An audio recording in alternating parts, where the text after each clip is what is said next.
Murió de amor, tal vez como una rosa.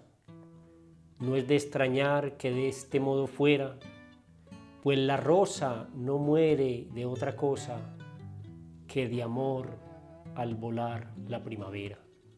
Bienvenidos y bienvenidas a No es más. Hoy un día muy especial, 21 de marzo, Día Mundial de la Poesía. Invitamos hoy a Germán Espinosa Villarreal, poeta, novelista, un escritor colombiano nacido en Cartagena, un escritor que en más de 40 obras nos llevó por varios géneros: la poesía, la novela, el ensayo, la biografía, el teatro, las notas periodísticas. Yo diría que un polígrafo en toda la expresión de la palabra. A veces nos ufanamos con estos autores, con algunos autores europeos, por su gran capacidad también de manejar varios géneros, pero aquí tenemos uno muy cerca a nosotros, Germán Espinosa. Y en toda esa producción literaria, una producción que se asomaba ya desde sus primeros años con una rigurosidad tal que en sus primeros escritos nos daba a conocer, situación que además por esa capacidad y por esa manera de escribir le generó dificultades.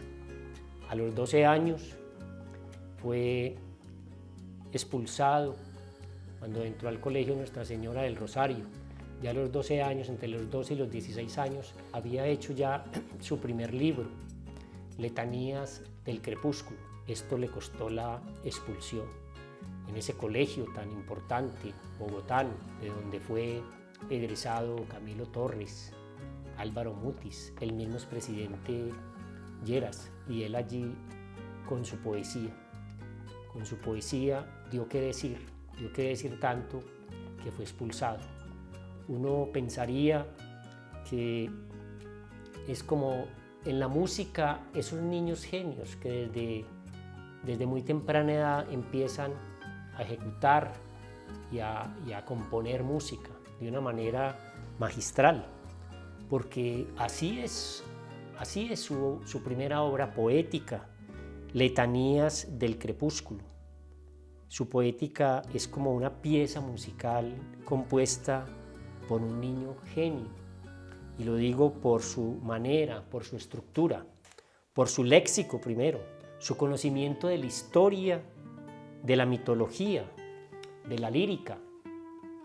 Quiero compartirles apartes de ese primer libro de poemas, Letanía del Crepúsculo. Hay un poema escrito a los 12 años, 1950, La Flor de Loto.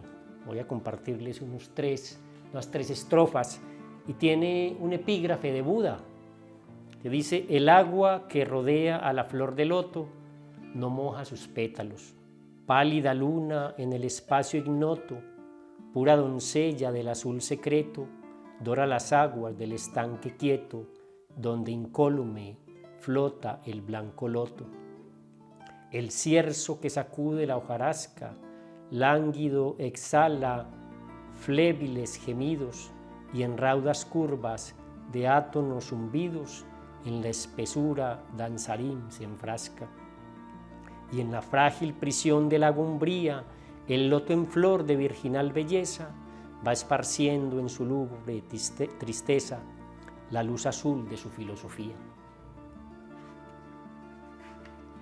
El poema también a los 12 años, 1950, El triunfo de Afrodita. Abrióse lentamente la concha nacarada que Céfiro impeliera sobre el convulso mar, y en las playas de Chipre, única, delicada, Afrodita triunfante, de risas coronada, su aurora refulgente dignóse esplendorar. Y fiesta fue de aromas, la silueta divina de la diosa intimaba fragancias a doquier, desnuda y tremulenta, cual cándida eglantina, la rosa de su cuerpo, húmeda y peregrina, fingió matices cálidos de vivo rosicler.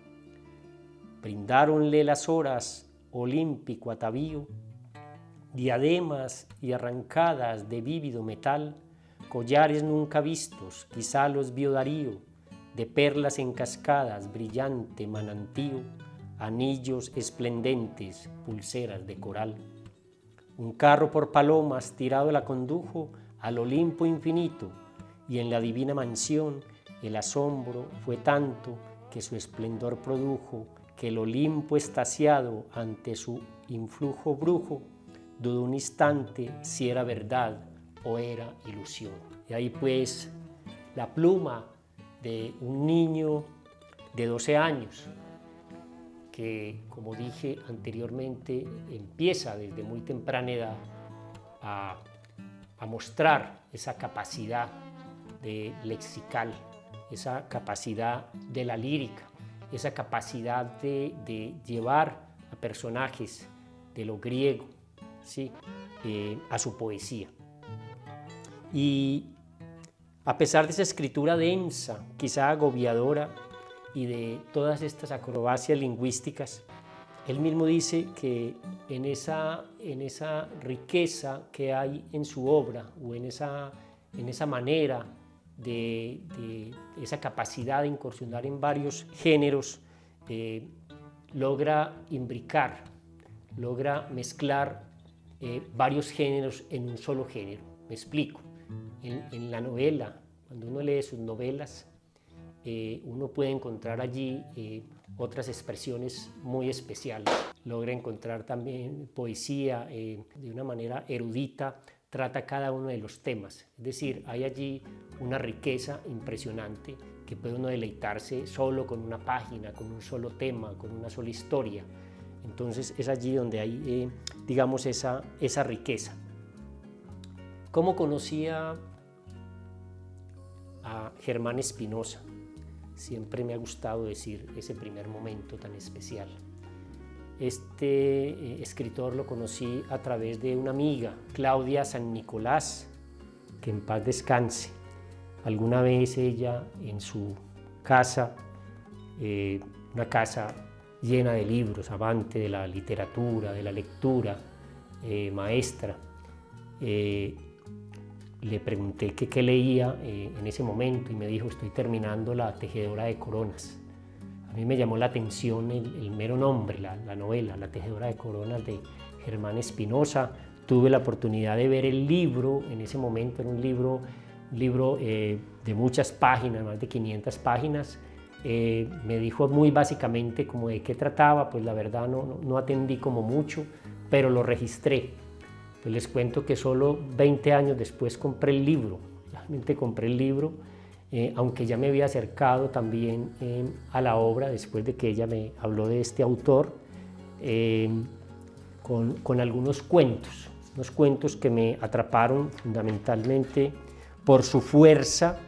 Un cuento que nos habla de noticias de un convento frente al mar, una compilación de cuentos. Me llamó la atención su fuerza narrativa.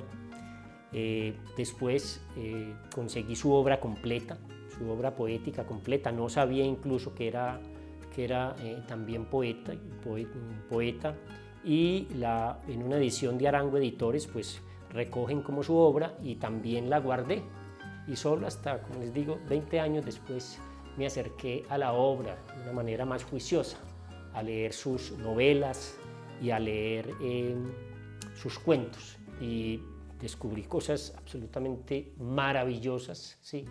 La capacidad, la erudición, el manejo, el lexical, el léxico nuevo que encontraba uno allí, pero también su estructura, la capacidad de llevarte y de atraparte, ¿sí? A veces vuelvo y digo, es de una manera muy densa, pero te envuelve y te logra meter en esa historia, y hay algo muy, muy, muy exquisito allí en toda su producción.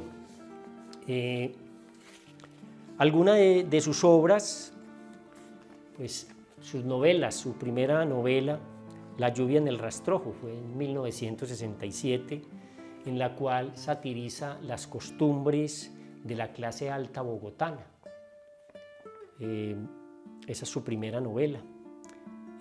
Su segunda novela fue más reconocida por la crítica, Es importante aquí anotar también que esta novela, Los cortejos del diablo, balada de tiempos de brujas, su segunda novela, es una novela que fue muy exitosa, pero exitosa no aquí en Colombia. Realmente Germán Espinosa fue reconocido muy posterior, ¿sí? Pero incluso esta novela de Los cortejos del diablo se publicó simultáneamente en Caracas y en Montevideo, y hubo más, digamos, un revuelo de esa crítica, digamos, del sur, ¿sí? En torno a la novela, porque realmente todo su trabajo de él se catapulta realmente en una gran novela de la cual hablaré más adelante, que es La tejedora de coronas. También otras novelas como el signo del pez, Sinfonía desde el Nuevo Mundo, Los ojos del basilisco, La balada del pajarillo, Novelas del poder y de la infamia, Aitana, su última novela en 2007, bueno, y muchas otras más. En cuentos, La noche de la trapa, Los 12 infiernos, Noticias de un convento frente al mar, El naipe negro de Tony, Cuentos completos, sus mejores cuentos de antología personal. En su poesía, Letanías del crepúsculo, una publicación en el año de 1954, Reinvención del amor, el libro de conjuros, un libro muy escrito en prosa.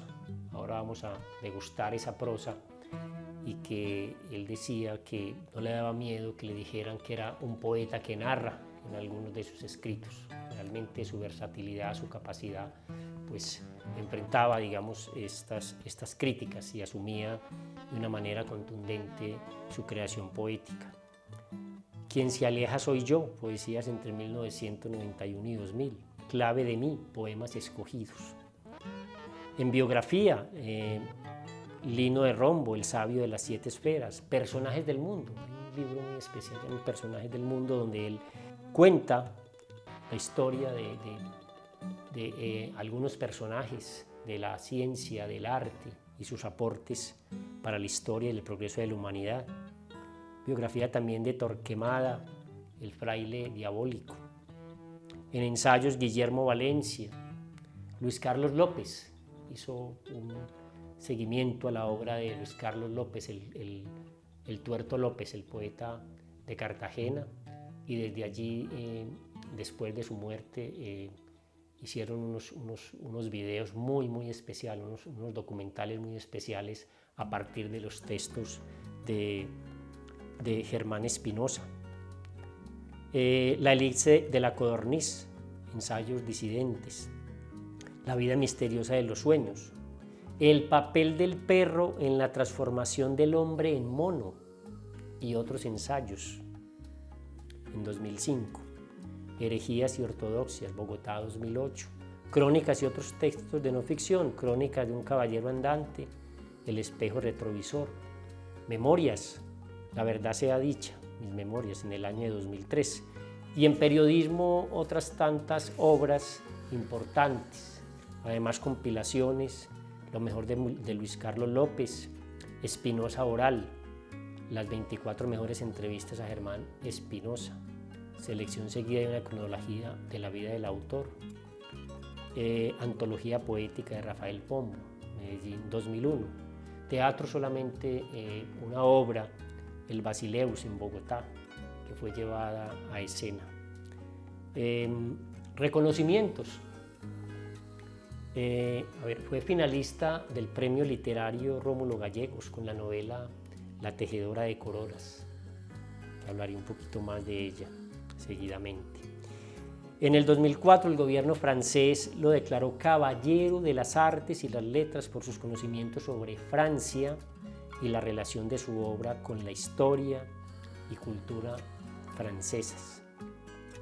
Y un reconocimiento que para mí es uno de los más valiosos, y es que la obra La tejedora de coronas es una obra patrimonio de la humanidad, declarada por la UNESCO Patrimonio de la Humanidad por su gran capacidad, por su erudición, por dar cuenta de una historia relevante, esa Cartagena del siglo XVII, 1697, donde recoge esa historia, y que la verdad, cuando uno lee una obra de estas, que es monumental, que es densa, que es de una gran erudición, y uno dice, para hacer una obra de estas realmente se necesita mucho conocimiento y mucha capacidad literaria, y bueno, no es gratuito pues que la obra le demandara unos entre 10 y 12 años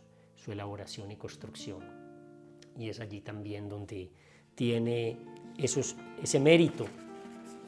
La tejedora de coronas, entonces, es una novela histórica, su género novela histórica, que narra esos acontecimientos en final del siglo XVII, 1697, donde la protagonista, Genoveva Alcocer, es la protagonista, una mujer que vivió allí en Cartagena y le tocó una invasión muy fuerte francesa, y donde ella narra todo lo que pasó allí en esa invasión. Hay un contexto donde está presente la Inquisición, la Ilustración, la peste, el amor de esta mujer con Federico, un soñador, un astrónomo, y todo lo que vivieron allí.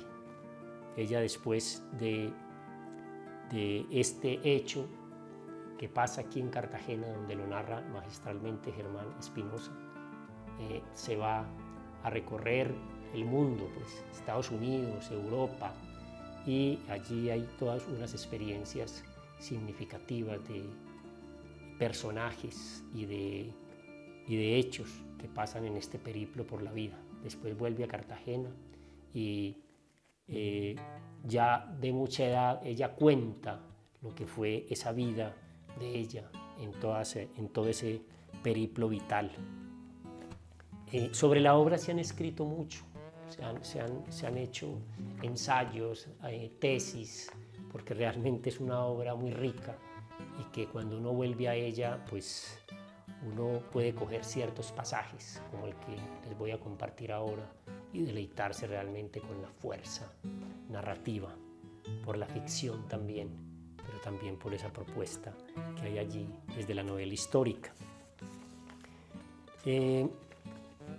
Carolina Álvarez Palacio, en un bello ensayo, recoge algunos planteamientos de la obra a la luz de otros autores.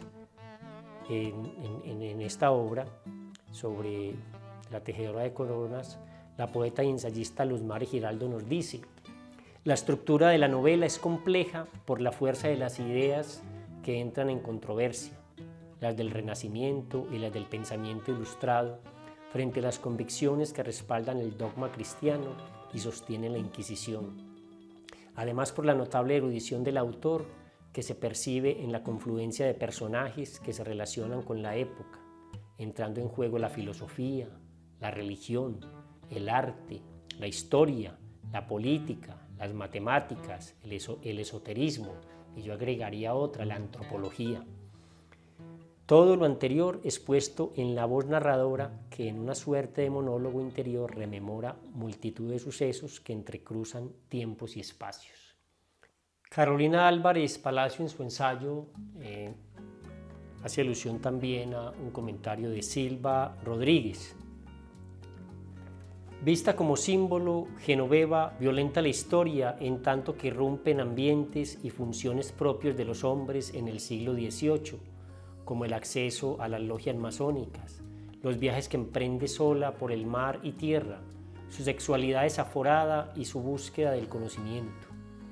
Desde una perspectiva feminista, Genoveva es una defensora de la inteligencia y la habilidad de la mujer, pues con sus atributos ella sustituye la fecundidad natural por la fecundidad de las ideas. Voy a compartirles algunos apartes de la novela. Esto es como cuando uno coge la novela y lo hace como a manera de cábala, uno encuentra mucha fuerza en cada uno de esos relatos, de esos microrrelatos, de esas historias que hay allí, de lo que es la vida de Genoveva y Federico y todo el entorno que hay histórico de Cartagena y de Europa en ese momento. Aquí seleccioné como algunos para que sintamos la fuerza creadora en esta novela, esa fuerza creadora de Germán Espinosa. La novela comienza así. Al entrarse la noche, los relámpagos comenzaron a zigzaguear sobre el mar. Las gentes devotas se persignaron ante el rebramido bronco del trueno. Una ráfaga de agua salada, levantada por el viento, obligó a cerrar las ventanas que daban hacia occidente. Quienes vivían cerca de la playa vieron el negro horizonte desgarrarse en globos de fuego, en culebrinas o en hilos de luz que eran como súbitas y siniestras grietas en una superficie de bruñido azabache. Así que te juro, mar adentro había tormenta y pensé que para tomar el baño aquella noche, el quinto o sexto del día, sería mejor llevar camisola al meterme en la bañadera, pues ir desnuda era un reto al Señor y un rayo podía muy bien partir en dos la casa, pero tendría que volver al cuarto, en el otro extremo del pasillo, para sacarla del ropero, y Dios sabía lo molondra que era, de suerte que me arriesgué y desceñí las vestiduras, un tanto complicadas según la usanza de aquellos años, y quedé desnuda frente al espejo de marco dorado que reflejó mi cuerpo y mi turbación, un espejo alto, biselado, ante cuyo inverso universo no pude evitar la contemplación lenta de mi desnudo, mi joven desnudo aún floreciente, del cual ahora, sin embargo, no conseguía enorgullecerme como antes, cuando pensaba que la belleza era garantía de felicidad.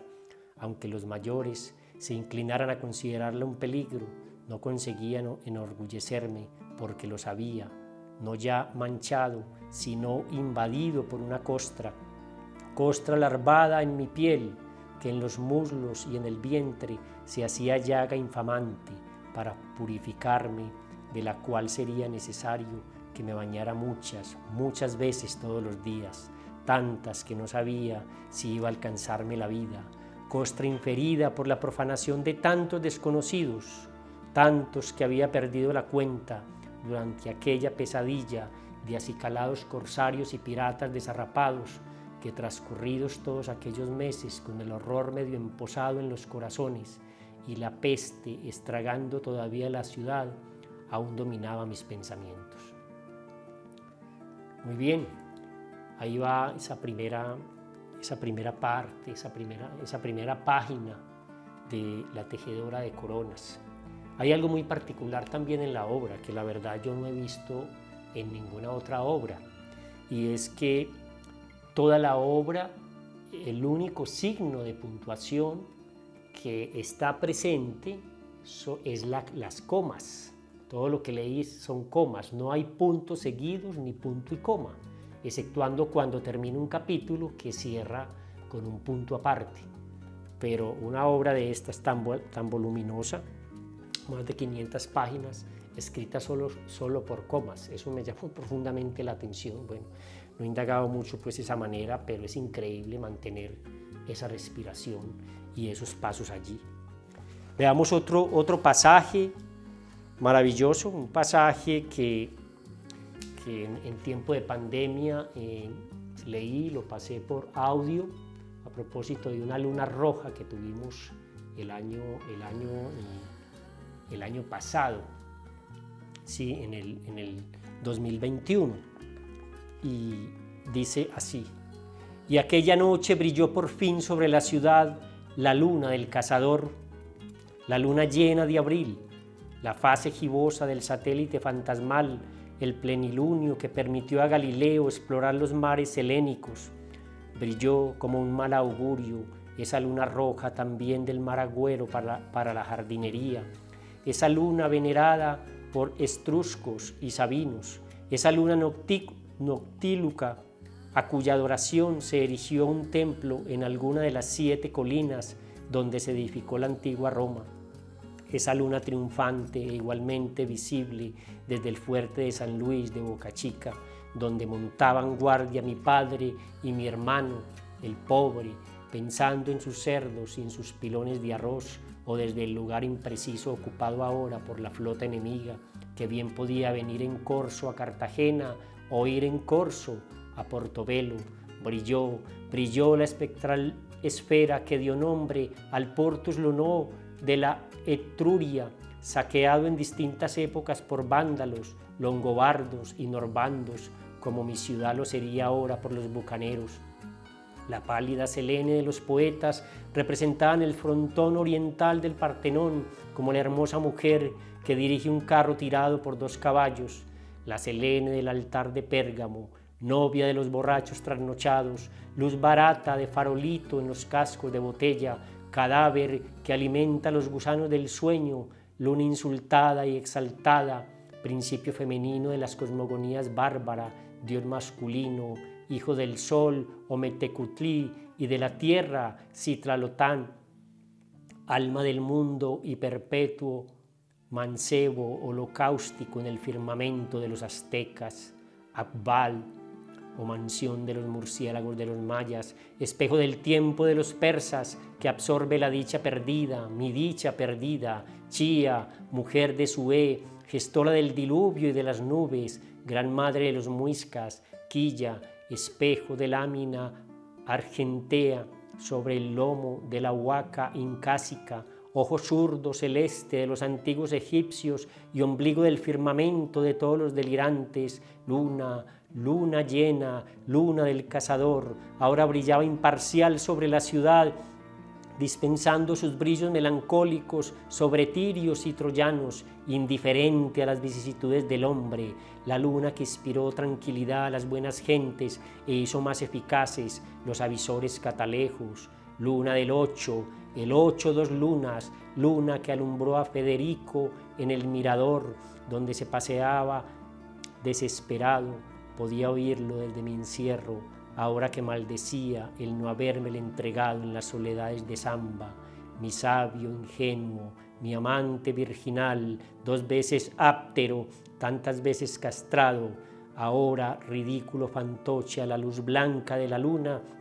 que quizá reiría, que quizá lo compadecería, pero no, porque nunca guerra alguna, guerra a muerte o lid de amor en Gongorino, campo de plumas, la distrajo de su matemático desplazamiento, luna del 8, el 8 2 lunas, luna de abril de mis congojas, luna simple, simplemente.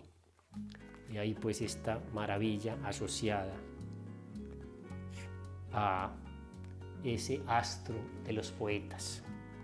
Voy a leer un último aparte y es ese momento en que entran los corsarios a su casa y se da ese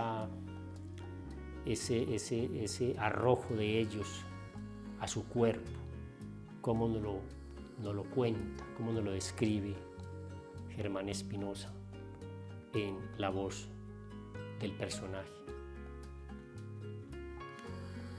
Y no pude ver más porque Leclerc me asió en aquel momento por el cuello y con la ayuda de los otros malparidos me tendió en las baldosas y me penetró dolorosamente con su virilidad amoratada. Rodó la sangre que debía inmolarse para Federico. Se redujo a carúnculas multiformes el repliegue de la mucosa vaginal. Se abrió el himen en un himeneo de infamia. Ay, muchas veces me dijo mi madre que el destino de las mujeres, como el de las flores, era el de ser cogidas en su más bella floración. Pero a mí me despetaló un ave de rapiña ante tus ojos, Bernabé, que aullabas de ira entre tus ataduras. A mí me cogió en mi floración un gavilán depredador, y cuando sentí mi sexo inundado por su esperma, cuando lo supe congestionado en los intensos relámpagos del orgasmo, entonces no quise que se saliera de mí, y creo que bendije el que otros forbantes se turnaran ahora para poseerme también. Aullé de maldito placer y de divina cólera y de sublime humillación entre sus brazos. Quise que vinieran más, que vinieran todos, que todos consumaran la infamia y me proclamara como su recipiente ideal. Pero en el momento en que el séptimo octavo se derramaba en mi sagrario profanado, comprendimos que algo muy grave había acaecido en el comedor. Un desorden de alaridos y de amenazas provenía de allí. Bueno, ahí vemos también esta descripción. También hay un pasaje, una escena donde ella es transportada después de una tormenta por un pequeño barco en las Antillas y se encuentra allí con unos afrodescendientes donde después de desembarcar hacen todo un ritual. Son cabalgados por los loas. Los cabalgados por los loas son unos rituales donde los dioses cabalgan, penetran en el ser de estos seres y ellos danzan desaforadamente, se sienten poseídos. Este es un trabajo muy especial, el ser cabalgado por los loas, un trabajo que hace también el antropólogo Roger Bastides en El prójimo y en el extraño, un antropólogo que estudió mucho todas estas costumbres y ritos africanos llevados a nuestro continente. Vamos a leer algunos de los poemas de esa obra poética que tengo aquí en mis manos para que sigamos disfrutando de esa riqueza, de esos malabares lingüísticos, pero de mucha música, de mucha lírica y de mucha erudición también. Eneastrofa. Hay algo que yo perdí y el perderlo me perdió. Por perderlo nunca fui eso que pude ser yo. Lo que perdí se esfumó tan presto que no lo vi, y así me perdió y así ni sé ya lo que soy yo, ni qué fue lo que perdí. De reencuentro con la nada, en la nada, proemial. Saltarán de tus manos sapos verdes y cascabeles herirán tu boca, lagartijas harás en tu vestido, desgarrarán iguanas tu sombrero. Te buscarán hediondas y coteas y en su lomo llevarte hacia la ciénaga. Llegamos tristes, chorreará tu cara y escurrirán el barro tus axilas. Comerás pan oscuro allá en el bosque, una salamanqueja a ti viniendo, todo animal viscoso o sabandija llevarás por herencia entre las sienes. Serás nocturno cuando el día rulle, diurno cuando la noche te señale, crecerán en tus ojos madrepóricos, arrecifes y el viento irá contigo. Mi casa quedó abierta para quienes la amaron, la cerré ferozmente para quienes la odiaron. No volvió nadie entonces, todos la abandonaron. Del libro de conjuros, Umbral, un poema que me gusta mucho. Cultiva el suave y dulce magisterio del ruiseñor, el multivario y sano, regocijo del agua, el recto imperio del árbol, la honradez del artesano. Escúchate a ti mismo, oye a Epicuro y a Omar Khayyam, sombrío y fementino y especioso miraje es el futuro y lo habitan la muerte y el olvido. No mires más allá de tu presente, ni buriles tu ayer en letra tibia, porque ese ayer es tan inexistente como Mesopotamia o como Asiria. que no entristezca tu ánimo fecundo saber que has de morir, tal es la suerte, no ha de mermar el esplendor del mundo la tediosa noticia de tu muerte. No esperes paraísos ni a lo eterno propendas, no te fíes de la ciencia, de los hombres, ni temas otro infierno que el que puedas gestar en tu conciencia. Nunca gimas, de resto haz lo que quieras, siempre que el nombre y el honor escudes, eso y no más, al Dios de las esferas, que le importan tus vicios o virtudes. Dales tus perlas y maravedíes, mas no fíes a amigos tu reposo, ni a la fortuna terrenal confíes el preciso deber de ser dichoso. El penúltimo poema es un poema más en prosa de este gran libro de Los Conjuros, escrito entre 1974 y 1990. Salmo de los fracasados. Somos los receptores de toda altanería, el tremendal sobre el cual se erige cada triunfo. En nosotros fincan sus pies los vencedores, para, hundiéndolos en nuestra blanda materia, alzar el temerario vuelo. Para que fulja su prestigio, necesitan que soportemos su desprecio, que exultemos en nuestra humillación. Para que brille lo demás, debemos dar la contrafaz opaca.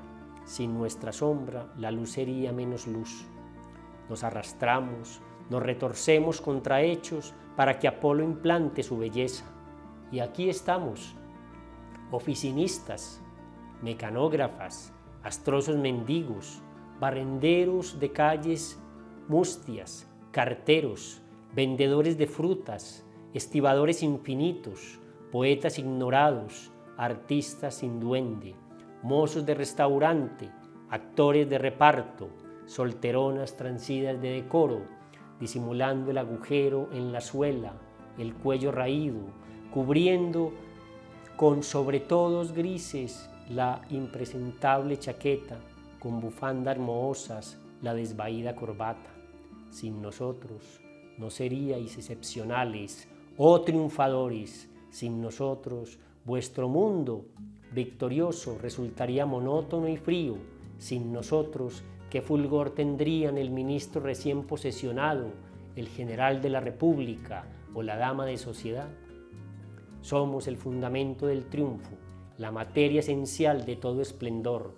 Sin nosotros nada seríais, oh otros, seríais los nosotros de otros vosotros cualesquiera, porque somos la piedra angular de toda grandeza, la sustancial tristeza en que puede el mundo fundar su vindicativa alegría. Muere entonces en el año 2007, un paro respiratorio producido por una neumonía que lo venía quejando. Además también un cáncer en la lengua. Pues uno diría no hablar de estos detalles, pero sí quisiera como comentarlo, porque la verdad una persona de estas tan grande en su elocuencia, en su manera de dar, en su manera de interactuar con unas personas, y donde la palabra es ese instrumento, no poder hablar tuvo que haber sido algo doloroso. Quiero entonces terminar con un epitafio. Epitafio para mí mismo. Fui una página de Rubén Darío que me alegró en la infancia profunda. Fui una aliteración de Verlaine. Fui un autorretrato de Van Gogh, que es el más bello reproche que se me hizo. Fui el rosa pálido de un crepúsculo o el instante en que, al concluirla, reinicié la lectura de Ulises. Fui esa noche en tus brazos, fui la suma de mis instantes felices. Muy bien, amigos, amigas, no es más. Hoy con Germán Espinosa. No olviden sus comentarios, darle clic a la campanita, suscribirse. Síganos, si hay inquietudes con relación a otros autores, los escuchamos. Muchas gracias por estar.